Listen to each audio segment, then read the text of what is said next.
like to welcome you to Boy Meets Wellness, a podcast that discusses the complexities, celebrations, and challenges of building a wellness ritual as a BOI, a person who is born obviously incredible. You are now listening to Boy Meets Wellness with poet, motivational speaker, and wellness lover, Evolve Benton. BOI, born obviously incredible, especially when you wear it pretty.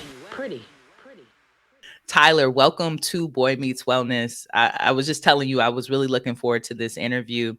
For folks who don't know, I met Tyler at a mastermind event that we both went to in Austin that was created by an amazing founder, Michael Chu, one of our coaches, right, at Chat Development.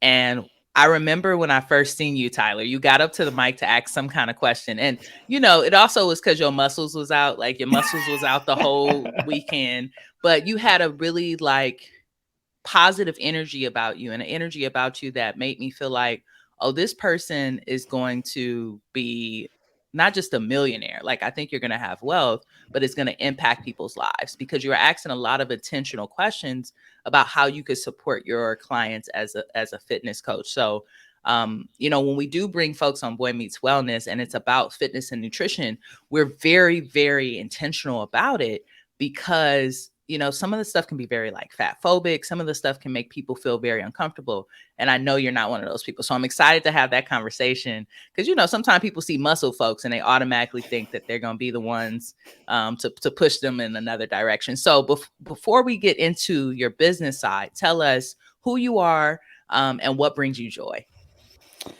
All right. What's going on, everyone? My name's Tyler. I'm from Morristown, New Jersey. I'm 25 years old, born and raised in the same place. Looking to take my talents other places, hopefully around the world and across the U.S. very soon.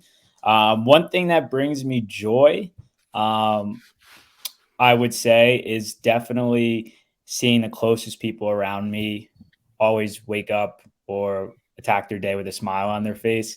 Times haven't always been the best growing up, so kind of now being in a place of gratitude over the last couple of months and just seeing what that does for my closest people and kind of they get to take some of my energy and kind of add it to their own life. It's been awesome. And just seeing my close people get after it. That's kind of what gives me the most joy right now. Definitely. That's beautiful. That's beautiful. And you mentioned growing up. So where did you grow up and where do you live now? I grew up exactly where I'm at, Morristown, New Jersey. I'm actually in the house that I grew up in, funny enough. And yeah, I was born in 96 here and have 3 siblings, 1 twin sister, 2 older brothers. Fun fact, I do have a twin. She looks nothing like me, but she is my twin. And yeah, just grew up in here in a small town in New Jersey. Wow, I had no idea you were a twin. I'm already learning new things about you. That's really cool. And you're in your home, right? So you probably could see maybe the markings on the wall from y'all's height, maybe when you were growing up. And for folks who don't know, you see Tyler here, like, you know, head up, but you know, pretty nicely stockly man. And Thank you. So New Jersey, East Coast vibes, right? What is something about New Jersey that maybe a lot of people who are listening to the podcast might not know? Like, give us a New Jersey fact.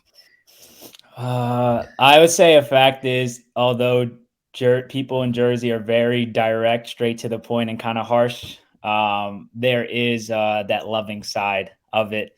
Everyone's like, "Oh, you're from Jersey," and I'm like, "Yeah, don't worry, I don't drive like a maniac on the road." But I'd say the common conception is like, "Oh, people from Jersey are mean, hard nosed," and I'd say once you get to kind of know the people, a lot of people are a little softy, so I don't have to worry about nothing. I felt like people were really, really nice, but they did have that East Coast, like, I got somewhere to be energy. So it was definitely very different than when we went to the South where, you know, everybody is moving really slow. Everybody has a lot of time. I did feel that energy in Jersey, like people got things to do and people got places to go and people got people to see. So did you grow up seeing fitness in Jersey? Is that the way that you got into the field, or is this something that you just kind of embarked upon? Tell us a little bit about your journey into that. Well, my brother here, he owns 2 gyms, one in Morristown and one in Springfield, which is a town that's like 15, 20 minutes from Morristown. And he had his own journey early on in his life. He was overweight, Mm, kind of got bullied a little bit for it.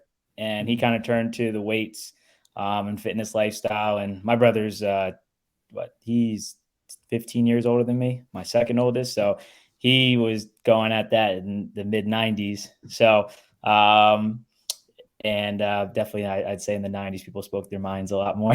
um, Yeah. so, he was kind of my roadmap or sense or bridge to health and fitness because I played sports. I was an athlete, but I was very skinny fat. So I was like weak and skinny, but I had a lot of body fat, no muscle. So I actually started working with a trainer at his gym come the end of my senior year in high school. So 7 years later, here we are. But that's kind of how I got bridged into health and fitness. Wow. So your parents was out here. You have a brother that's 15 years. You said 15 years older than you? And I got another one who's 20 years older than me. Wow. Okay. Okay. Your Late parents, bloomers. yep, they were out here like so they had you. Are you all the youngest as the twins? Yeah, me and Tara, my twin, yeah, we're the youngest. Wow, that had to be interesting for your parents. Like, not only did we have like an extra kid, we had extra kids at Yes. the end of it. So, you Yes. mentioned something very beautiful in the beginning of our conversation, Tyler, which was gratitude for people. And I always say when people are born obviously incredible, they have an amazing team around them, right? So, if you had 3 people on your gratitude list, who would they be? From the beginning or now? Now, let's be in the present. I would say my mom, 100%. She was actually one of the biggest influences for me taking that leap of faith, starting my own online business because I'd been thinking about it for some time. And she was like, you don't have any other time, but now it only gets harder to do it when you have families and stuff down the road. So she was ultimately one of my biggest inspirations to do that. I would say Victoria, 100%. It's held it down for me for 3 years now, even before that, when we were friends in college, and been my biggest anchor when it comes to kind of bobbing and weaving your way through this journey because it's not always ups, definitely a lot of downs at times. And I would definitely say the last person is definitely my twin. Growing up, what definitely wasn't the easiest. Kind of at one point, weren't the closest brother and sister. I know it's common knowledge or common thought to be, oh, if you have a twin or siblings, you got to be the closest to them. And it's not every relationship works like that. But I'm super grateful for her because she's a part of my academy. She's on her own journey now, getting back to it. And definitely one of the best things we did together as a team to kind of catapult our relationship back on track and where it should have been for a long time. So yeah, I'd definitely say her and everything she does for me and has my back 100%. Nice. That's cool. Victoria shouted you out too on the episode I I was did told. with her. Yeah, yeah, y'all such a power couple. It was funny because she said Tyler better mention me, and I said, well, you know what? You should probably say that to Tyler because I don't want y'all to have no type of conflict. Yeah, But I she was like, said it to me last I'm night. sure he will. Yep, I was like, I'm sure he will. I'm almost positive that he will mention you. So you mentioned that growing up wasn't the easiest. Tell me a little bit more about that.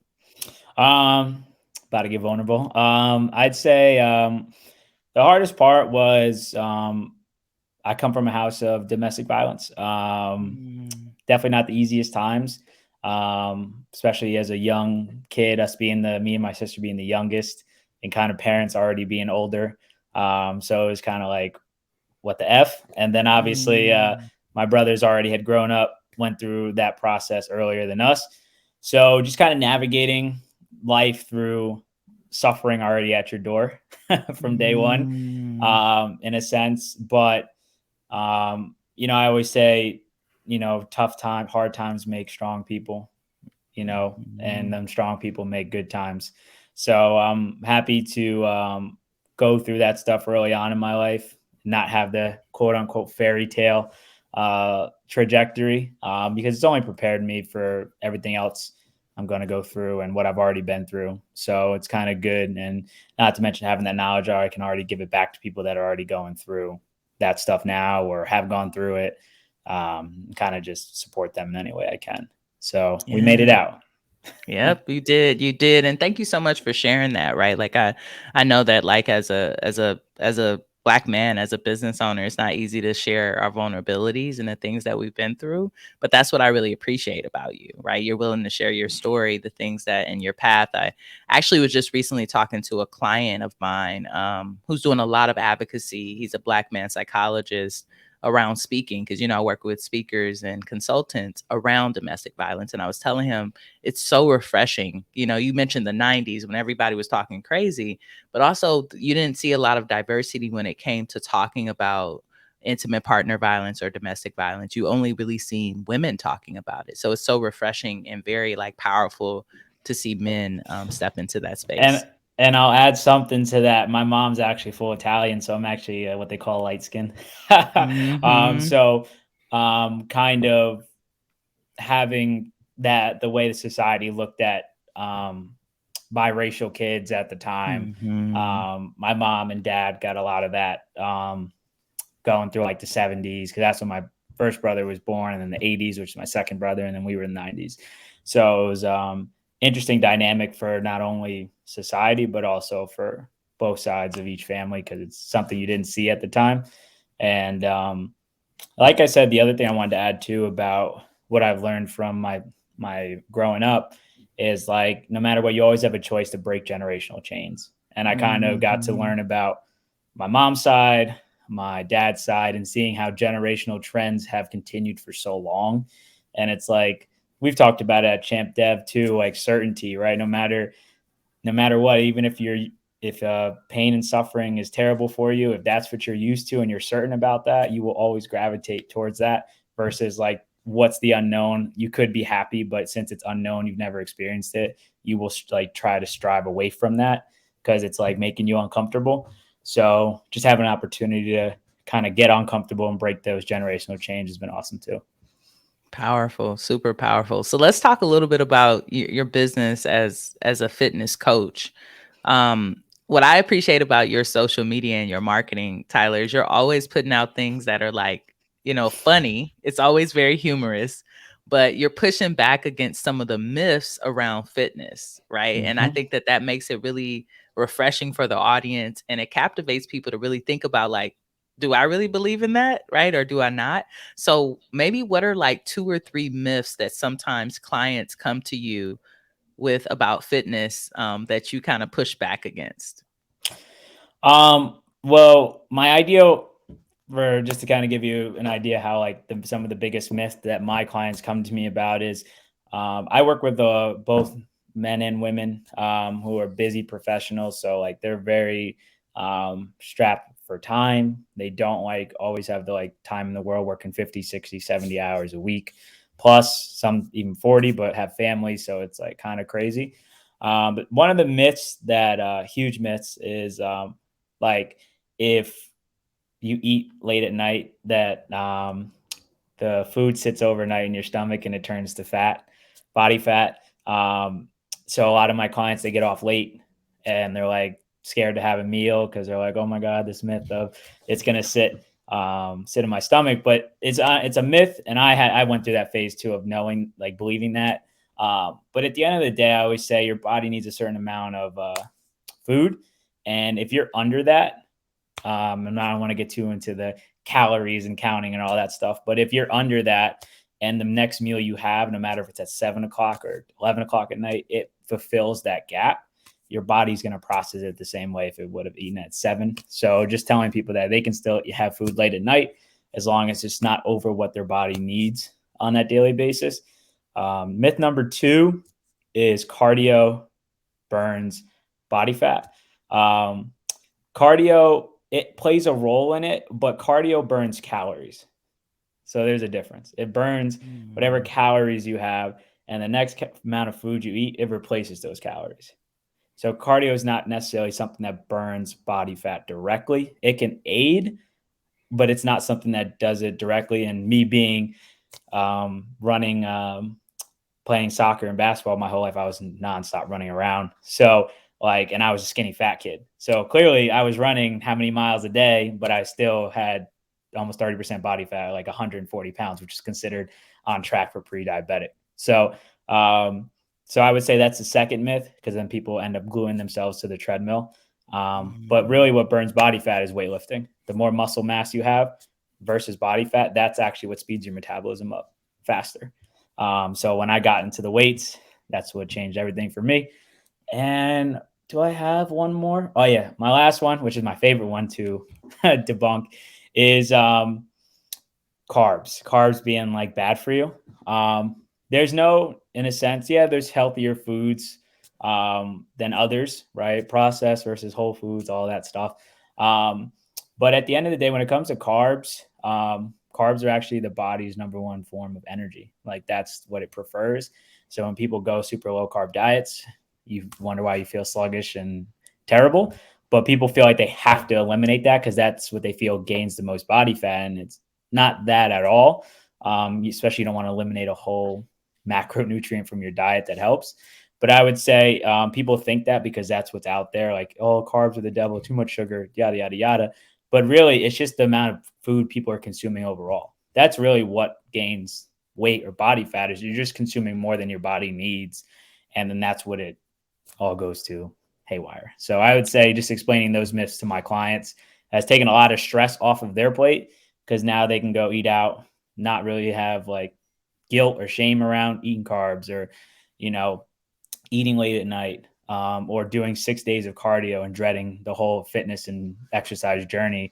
Because who wants to sit on a treadmill for 40 minutes a day and stare at a screen on a treadmill? So hopefully Even that the answered even the everything. hamsters and rats don't like that, Tyler. Nobody No, likes that, right? yeah, Like no one no. wants to sit on a machine. And the weirdest thing about those machines, I do like the stairs. That's my favorite like cardio machine. I love the Stairmaster because it's challenging. But the treadmill always makes me feel like I'm still moving when I'm not moving when I get off of it. It's like a weird thing that happens with your legs and your body. I really don't like it. I think it's great for a little warm up, great for a little cool down. But overall, if I spend too much time on it, I feel like I'm walking when I'm sitting. Do you ever feel like that? Yes, I do. I do 100%. And what kind of bugs me sometimes, I'd personally rather go for a run outside than I would, because ever since I heard this quote from Denzel, not to get all quotey, but he said, like, you just because you're doing a lot more doesn't mean you're getting a lot more done. It's like people who run on a treadmill, you could be running in place your whole time, but you're not getting any more work done.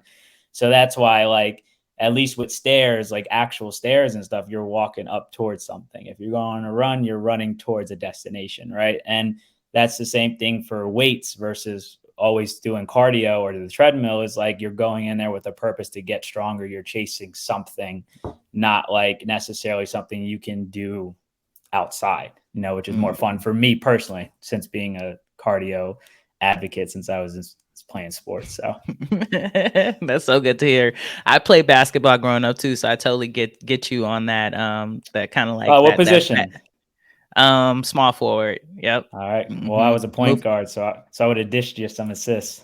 Yes. I always say one of my really close friends, actually in LA, was our point guard, and when we out still to this day, I'm like, yo, throw me an assist, and it could be from a conversation, it could be anything. You know what I mean? Like you gonna throw me, you gonna throw it to me, you gonna alley oop me. So that's really a cool space Throw to the be in. lob.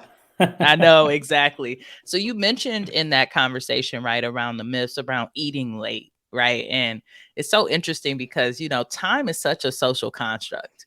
People think that, our bodies believe in the same time. So for you, I think this started with a lot of health gurus, probably in the 90s, early 2000s, talking about this. I don't know if you remember this, Tyler, because you're a little young, but Oprah had this big thing when she was losing weight about don't eat after 7. And that's what she said. She did that and her life changed.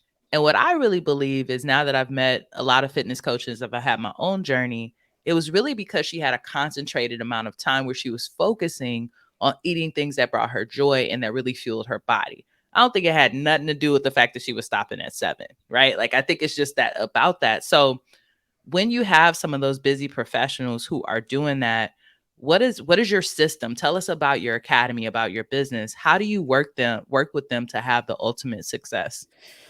So I actually provide a lot of flexibility because when it comes to busy professionals, like for me, I was doing 70, 80 hours a week when I was working at the New York Jets, doing sales for them. Name Right out of drop, name college. drop. Did y'all hear that? New York Jets? Did y'all hear that Yeah. name drop?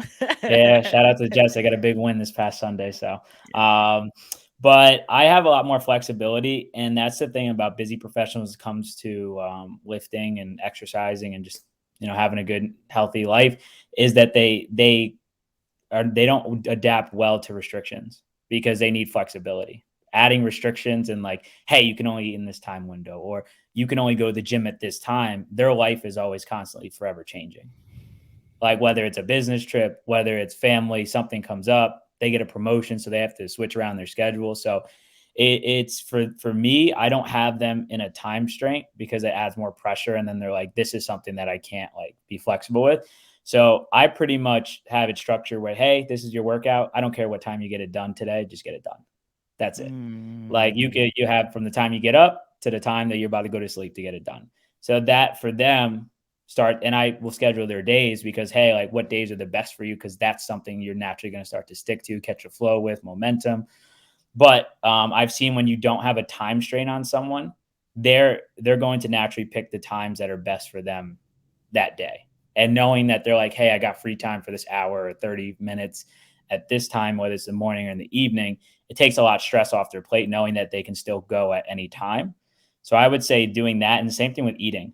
Like the best thing for me, I believe in flexible dieting. I will never tell people to give up their favorite foods because it's unrealistic. It's actually one of, in my opinion, I've read a lot of articles about it. It's one of the biggest things that leads to like restrictive diets is one thing that leads to like binge eating and like eating disorders.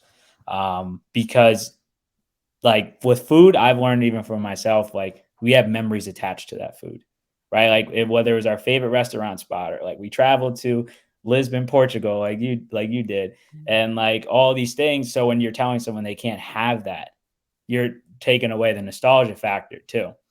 So now it's not even just about the food. It's about like, hey, like I have great memories attached to this. Right.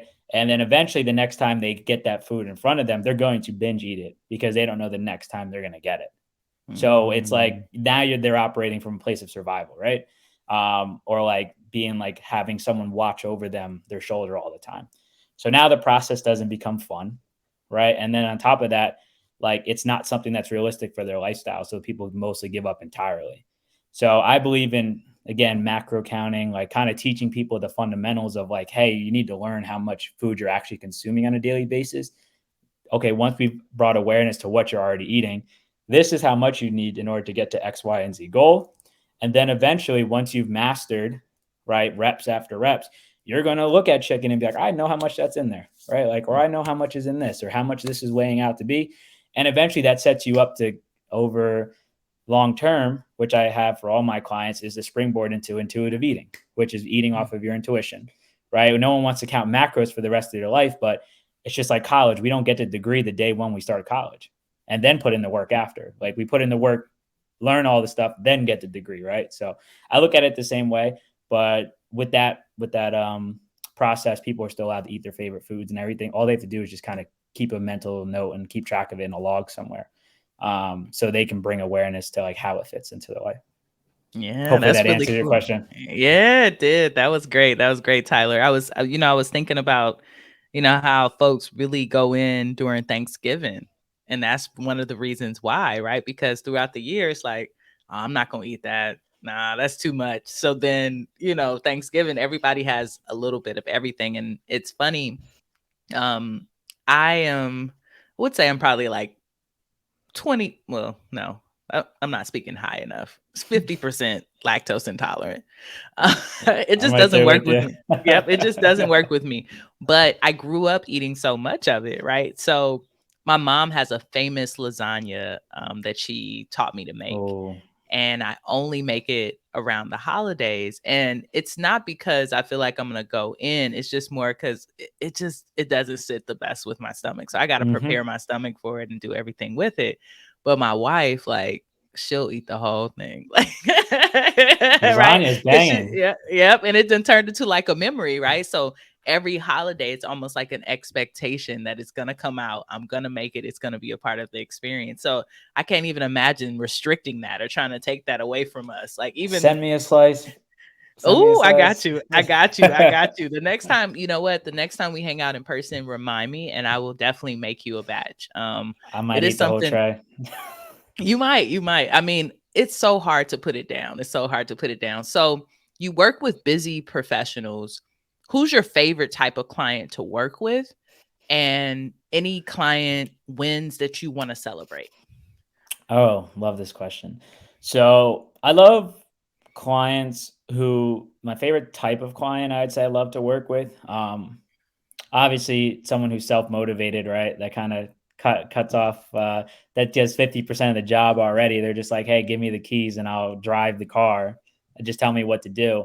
So I'd say that's my best one. But I'd say the best clients along with the self-motivation is they see a picture um, with how like changing this part of their life would cause a domino effect for the rest. And that's actually the name of my program in my academy. It's the domino effect pursuit. So everyone's pursuing the domino effect in their life, that one thing that will cause that, effect and kind of uplift every other part of their life, whether it's their relationships, their career, how they feel about themselves, their love for themselves, and just kind of how they see the world a lot differently. Like, and that was motivated a lot, inspired from how I used to see the world. I used to see the world as a terrible place, like terrible, angry place. Everything was happening to me, not for me.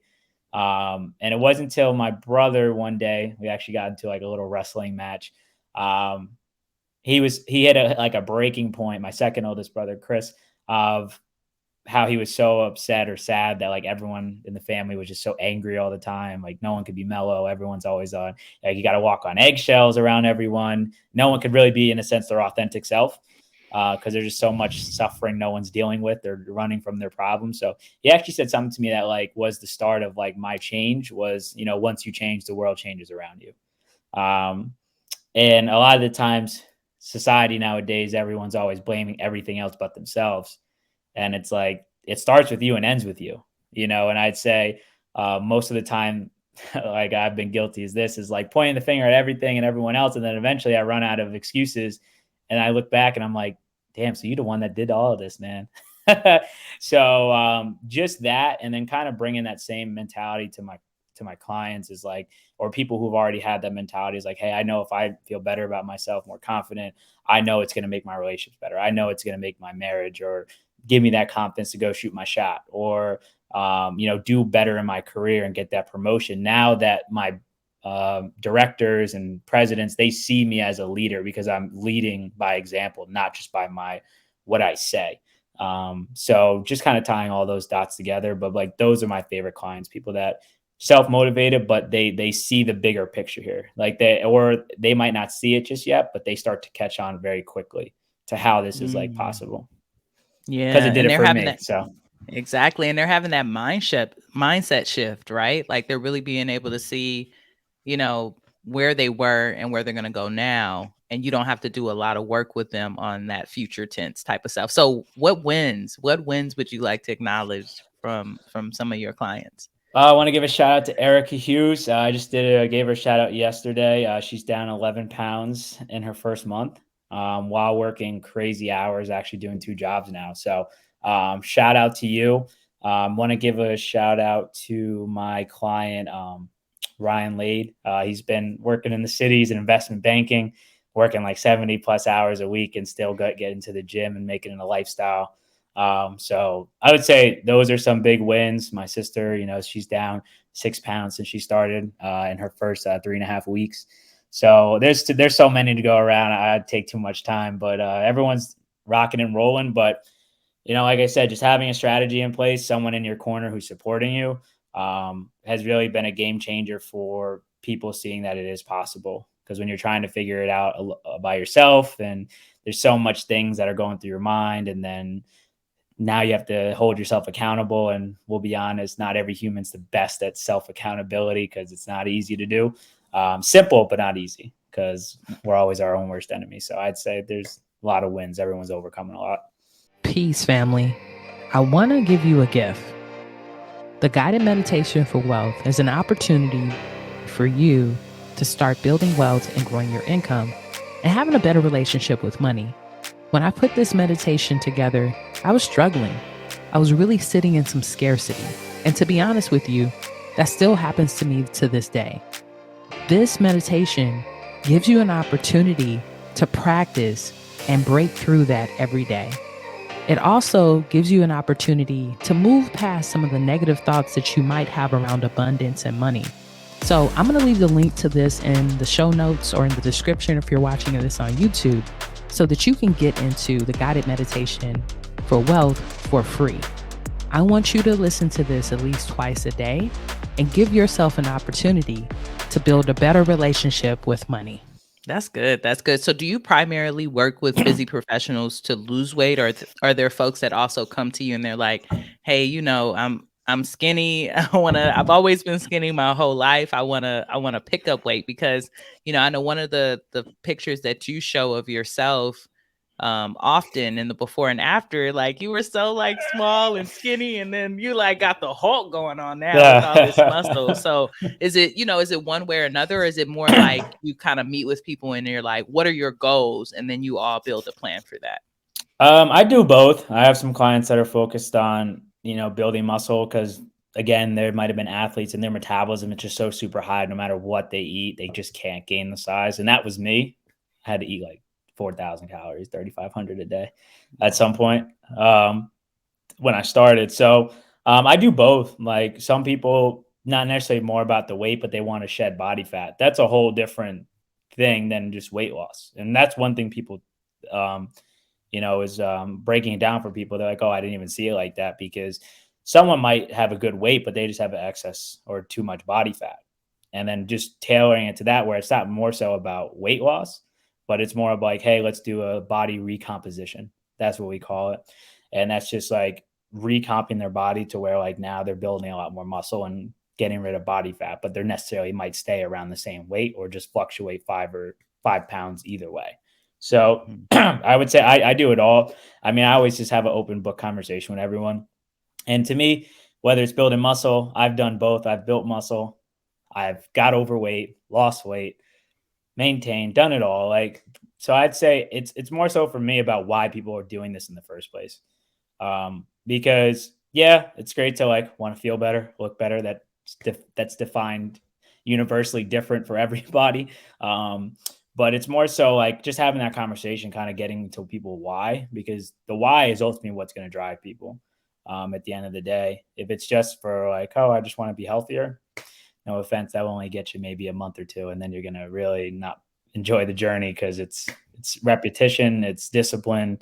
But if you have that why that's always in the back of your mind, that's what's going to ultimately get you to the mountaintop. Brilliant, brilliant, brilliant. Okay, so if folks wanted to work with you, what would that process look like? That would look like having an open conversation, not only about health and fitness, but also like your career, your relationship goals, travel goals, life goals. I like to get a full open book, again, if people are open to sharing, because I truly believe they're all interconnected. At the end of the day, if someone doesn't like the way they look, they might not go traveling, although they want to, because they don't feel comfortable in their skin. They don't want to travel and be in or they might stay home and not go to the grocery store, order their stuff online because they just don't feel confident in their own skin. Same thing with your career. If you want to level up, go to that next level, but you're not getting the eyes or that promotion opportunity from your bosses, typically that's usually a reason like, hey, you have it in you, but you're not like leading by example with these leadership qualities that they're looking for. But if you become more confident in your skin, you're more comfortable, you walk into the office with your shoulders back, head held high, you usually get the attentions of people like, oh, this guy's like, or this gal is like, that's the one we need in this position. So it usually starts like that, just kind of connecting all the dots through a conversation, hop on, I call it a discovery call, seeing if I can even help someone, because honestly, that's all about finding out, if people, how they're doing, how their life is, what they've done, and being 100% if we're a good fit, and getting all the information I can on their problem, where they're at. And then obviously another call, I call it an interview call, because no matter what, I always want to make sure, again, right fit. Like, not only for me, do I believe they're the right fit for my academy, but do they feel I'm the right coach, and do they believe the beliefs I have are a right match for them? So there's that. And then they decide, great, we rocking and rolling and getting after it. And then kind of, like I said, I build everything uniquely to each individual's life, because that is what they'll stick to. Whatever fits. Too many people try to make their lifestyle fit health and fitness. They have it backwards. Usually you just have to find a way to make health and fitness fit your lifestyle, because that is what you'll stick to. So I love that. I love that. So before we get into our next segment, Tyler, which is called Boy Talk and Hop, I'm going to ask you a few fill in the blank questions. Tell us what you did with the New Jersey. Is it New Jersey or New York Jets? I don't New know York football. Jets. Okay, New York Jets. I'm sorry for folks who are listening who are like, Evolve, you messed that up. I don't watch football, y'all. Y'all know I'm a basketball head. Don't let me get my Laker hat out. Like, that's my world. LA fan. LA fan. I'm from LA, born and raised. So, but I don't really watch football. So I'm always confusing teams, mascots, everything. But yes, what did you do with the New York Jets? Got it. Well, I just want to say Kobe Bryant is a hero I hold dear to my heart. Homie was the man. And if you haven't seen any videos of him talk, just not even about basketball, but about life, go watch him. 100%. The Mamba mentality, something that never can be recreated. And what I did for the New York Jets, it was a fun time. To give you some backstory, I was actually went to college for sports management. I was already a trainer at the time, going to my last year. One of my clients I actually talked to, he had a good friend who worked at the New York Jets. I told him I was in sports management. So I kind of went to a diner to meet with this guy. He was the lobbyist for the New York Jets. And for me personally, no matter what opportunity I'm gifted with or given, my number one focus is like, hey, don't tell me, like, I'm not going to tell you what you want to hear. I'm not here to ask you for anything. Just give me some insight to what this opportunity is and tell me what I need to do, because I'm confident in my ability to go get it done. But obviously, I like a starting point. Same thing for my clients. I love people who are self-motivated. Hey, just show them the way and they'll go get it done. And funny enough, the guy was so shocked by that answer that he actually wanted to get me a job. So I ended up going into one of their, I call it their flight academy. So I was doing inside sales for them to a point where I was selling like normal game tickets, suites. Then I started selling like partnerships, sponsorships. I didn't get to do any like selling of partner sponsorships because I realized how hard they actually are. And the teams explained to us how hard it was. But I was doing that on game days. I was an ambassador. So I actually got to mingle and talk to all the sponsors and their suites after I was done. Then I'd help out anywhere else. But meanwhile, I just got to watch a game from a suite. So that was fun. Definitely a game-changing experience. But in my time there, I probably eclipsed like 100,000 in sales in 11 months. One of my biggest clients was a managing director at RBC. Gave me my biggest sale ever, which like broke the stats history board for them. He paid like 112,000 in full. So that was definitely my best moment at the Jets. But other than that, finished right before COVID, because they had cutoffs. So like I was in this program where I was competing for a full-time role. And I made it past the first one. And then the second one, I didn't make it past. But at that point, I was actually super happy, because it wasn't something, although it was a cool, great experience, met so many great people, it wasn't something that fulfilled me. Like ticket sales, I'm talking to people. I'm like, just came from being a health and fitness coach, and I'm here talking to people about how Jets games are fun, family time, change your life, etc. Nothing beats the experience. And I'm watching people guzzle beer and eat hot dogs and nachos all day. And I'm just like, nah, yeah, that's probably like 4,000, 5,000 calories in a day. You just messed your progress up. So at that point, I was happy, fulfilled in my heart, like, hey, I'm ready to go, even though they told me I didn't make it. And then that's actually when I went back into the fitness industry, and I went to go work in my brother's gym, like 2 minutes from me. And then as a trainer, worked my way up to general manager there. But at that time, that's when COVID happened. I actually started the day everything got shut down. So, wow. So I had to help him do online stuff and try to keep the business afloat. So, Wow. That's so cool. That's such a cool journey. And now you have that experience with sales, right? Which I think is definitely can help you in your online business. So let's pivot a little bit, Tyler. Let's oh, let's do boy talk and hop. Yes. Did you have something else?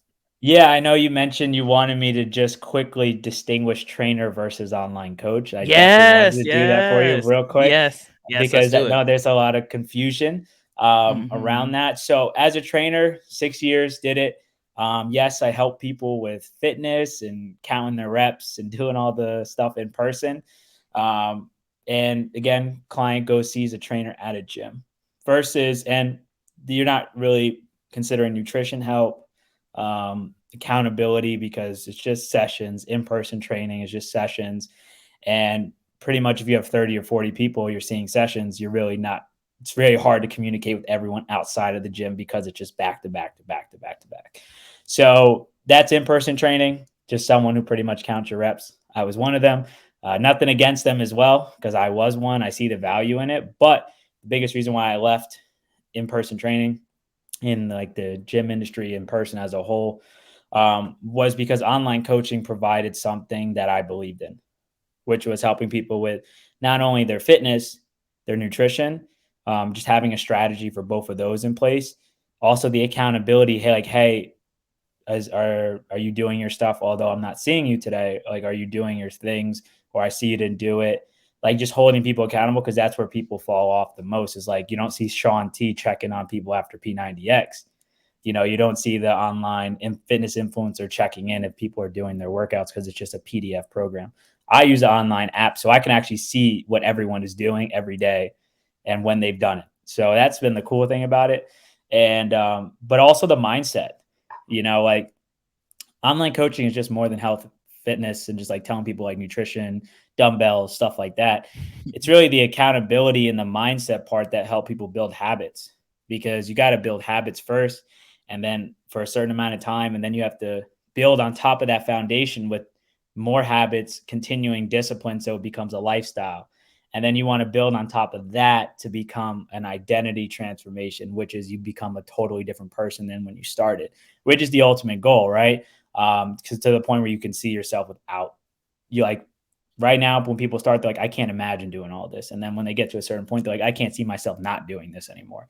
Just like probably with you, it's with your business, it's like, I don't know if you've gotten to a point where you're like, I can never see myself not doing this, because you put Hmm. in all that time and effort to building it. So, and I don't know if you can relate to that, but that's where I'm at right now with my own Hmm. online business. But pretty much that's a distinguish. I can reach so many people around the world, people who maybe don't have the best support systems, and I can just meet them, even if they're in Australia, all the way to New Jersey. So Yeah. that's definitely been the best. And I say online coaching, it's a lot less, it's a lot cheaper than in-person training, because don't forget, you got to think about nutrition, mindset coach, all those extra things. But with online coaching, typically a lot of them have it all in one. So I would definitely say I could do more now than I've ever could before. Yeah, thank you for distinguishing that. And what really resonated with me, Tyler, is I started off my fitness journey, after college, because I went to a historically Black college, and that's where I would say I wasn't really focusing on being an athlete as much. I was more focusing on study, eating, and turning up. Right, like I'm gonna be honest and transparent with everybody Yeah. here. So I got a trainer, and it wasn't working, and I couldn't figure out why. And then I got a coach, and they really sat down with me and talked about my mindset and my relationship with food, and it was just so much deeper and so much more rewarding.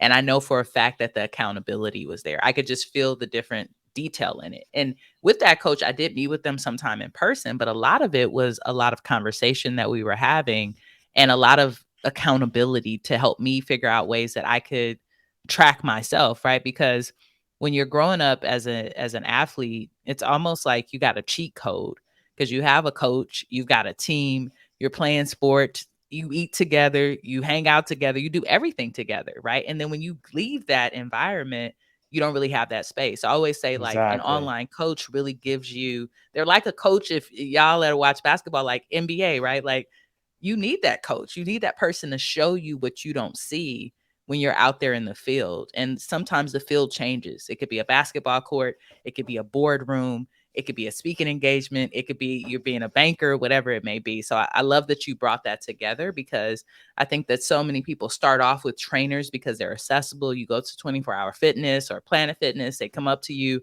But as you evolve, i.e. the name, you need more, right? Because a lot of the things that we need is not really just the physical. We need our mind, we need our body, we need our soul. It all needs to be connected. For every level, there is a new devil. I always say that. Yes, you got all the quotes, Tyler. It's just like it's just like a video game. Like you're fighting the next boss on the next level, and then after that, it's the same thing with life. There's always going to be something new, something tougher than you. So you need people or support system to help you get over that next level boss. And to add on to your thing with training, I worked with a trainer for 11 months too. But I also felt when my schedule got busier, we couldn't meet at the same time. So then when I couldn't, this is the time I could meet, and then this is the time he could meet. It was always totally off. So that's the other thing about online coaching is like they can work out whatever time they need to throughout the day. They have everything they need with me there every step of the way, or even like a phone call or a message away. Versus like in-person training, if you can't get your session in, then it's like we're both like out of luck. You know what I mean? So I just wanted to add that extra in.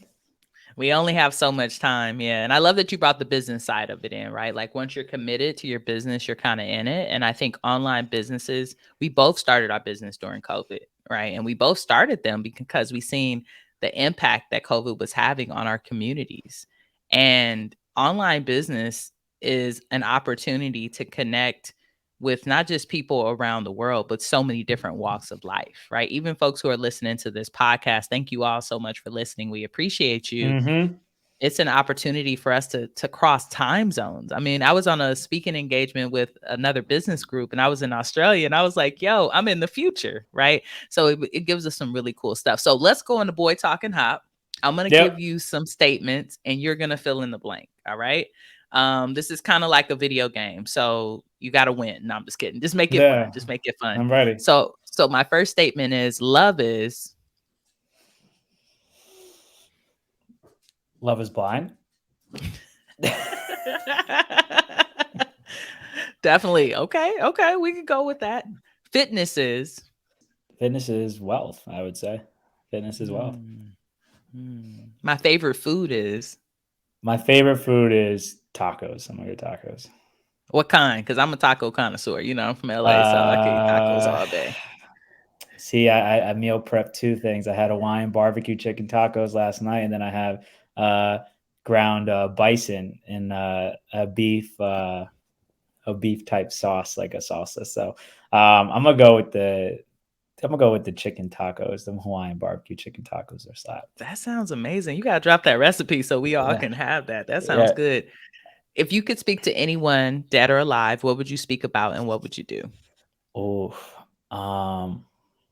If there is one person I could speak to, this is one of the toughest questions. I got so many people. All right, you know what? If I could speak to one person, it would probably be. I'm gonna go with Kobe Bryant. If I could speak to him, and what would I do? I'd probably get a game of horse with him, and just ask him about what it's like to have the Mamba mentality, because it's something that most people can't comprehend, because only like a Kobe or a Michael Jordan or a Tom Brady understand it, because their mind is at a level that it's like it takes years and decades to get there. So I would definitely say Kobe Bryant, and that would be the reason I play horse and kind of have him break down the Mamba mentality for me.